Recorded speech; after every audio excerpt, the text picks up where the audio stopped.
Hi friends, welcome to ஆரோக்கியம் சமையல். எல்லாருக்கும் வணக்கங்க.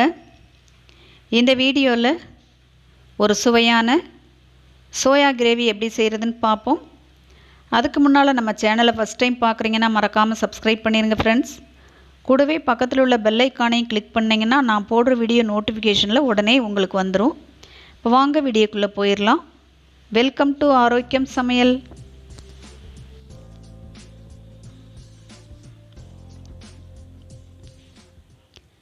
ஃபஸ்ட்டு சோயாவை ஊற வச்சிடலாங்க. நான் ஒரு 10 நிமிஷம் ஊற வச்சுருந்தேன். ஊற வைக்கிறதுக்கு முன்னால் சோயாவை நல்லா கழுவிடுங்க. கழுவிட்டு சோயா முங்குற அளவுக்கு தண்ணி ஊற்றி 10 நிமிஷம் ஊற வச்சுட்டு 10 நிமிஷத்துக்கு அப்புறம் இந்த மாதிரி தண்ணியெல்லாம் பிழிஞ்சிட்டு ஒரு பவுலில் எடுத்து வச்சுக்கலாங்க.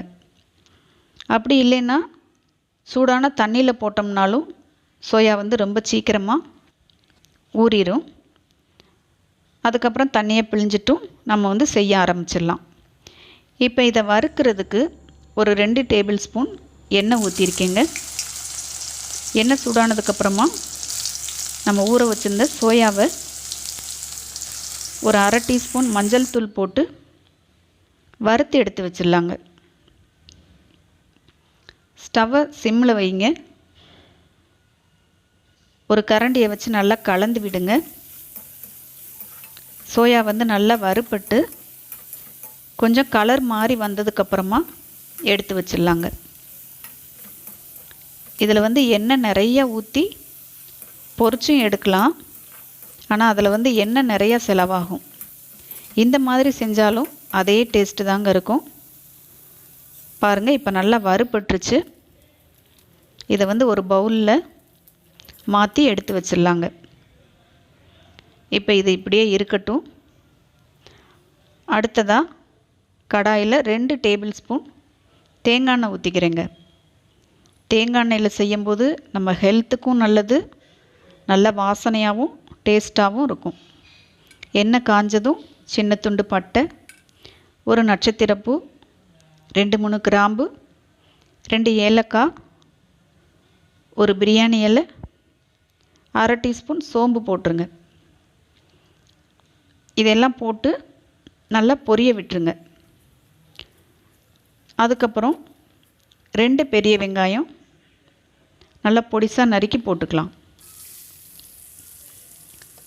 இதில் கொஞ்சமாக கருவேப்பிலை, 2 பச்சை மிளகாய் போட்டுக்கலாங்க. வெங்காயத்தை நல்லா வதக்கி விடுங்க. பாதி வதங்கினதுக்கப்புறமா இஞ்சி பூண்டு பேஸ்ட்டு 1 டீஸ்பூன் சேர்த்துட்டு அதையும் நல்லா வதக்கிக்கலாம்.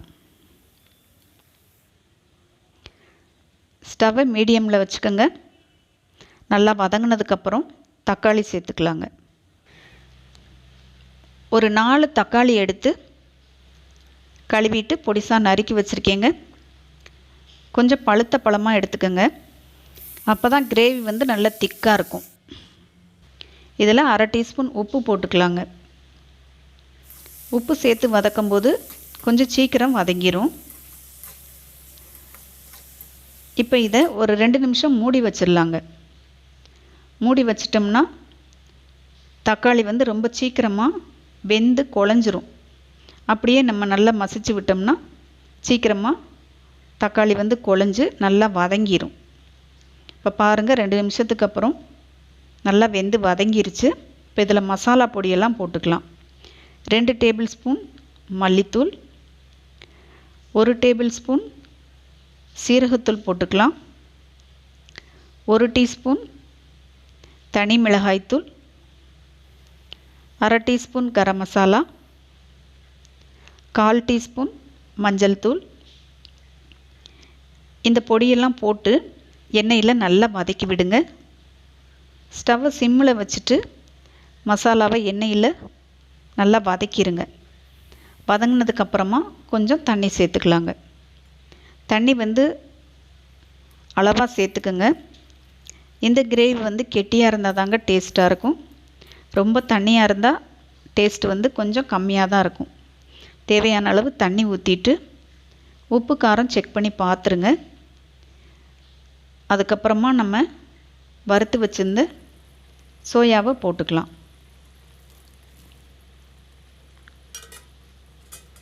சோயா சேர்த்துட்டு அப்படியே நம்ம ஒரு 10 நிமிஷம் வேக விட்டுறலாங்க. ஒரு மூடி போட்டு மீடியம் ஃப்ளேமில் வச்சு ஒரு 10 நிமிஷம் வேக விட்டுருங்க. 10 நிமிஷத்துக்கு அப்புறமா நம்ம வந்து கிரேவியை ஓப்பன் பண்ணி பார்க்கலாம். இப்போ பாருங்கள், தண்ணியெல்லாம் நல்லா வத்திருச்சு. கிரேவி நல்லா கெட்டியாயிடுச்சு பாருங்களேன். இப்போ இதில் கொஞ்சம் மல்லி இலை மட்டும் சேர்த்துட்டு நம்ம அப்படியே வச்சு சாப்பிட்ணும்னாலும் சாப்பிட்லாம். அப்படி இல்லைன்னா இதில் கொஞ்சம் தேங்காய் சேர்த்துக்கலாம். இல்லைன்னா ஒரு 4-5 முந்திரி பருப்பு கூட தண்ணியில் ஊற வச்சு அரைச்சி ஊற்றி விட்டோம்னா கிரேவி வந்து நல்லா திக்காக இருக்கும். இல்லைன்னா ஒரு 2 டேபிள் ஸ்பூன் பொரிக்கடலையை அரைச்சிட்டு தண்ணியில் கலக்கி கூட சேர்த்தாலும் அதுவும் டேஸ்ட்டாக இருக்கும். அவ்வளவுதாங்க, சுவையான சோயா கிரேவி ரெடி ஆயிடுச்சு. நான் வந்து இன்றைக்கி எதுவுமே சேர்க்கலைங்க. இப்படியே சாதத்தில் வச்சு சாப்பிட போகிறதுனால தேங்காய் எதுவுமே சேர்க்கலை. உங்களுக்கு வேணும்னா சேர்த்துக்குங்க.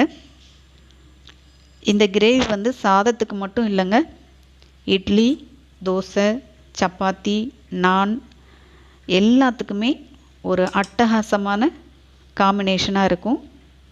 கண்டிப்பாக இதை நீங்கள் செஞ்சு பார்த்துட்டு எப்படி இருந்துச்சுன்னு கமெண்ட்டில் சொல்லுங்கள் ஃப்ரெண்ட்ஸ். ஆரோக்கியமாக சமைக்கலாம், ஆசைதீர சாப்பிட்லாம்.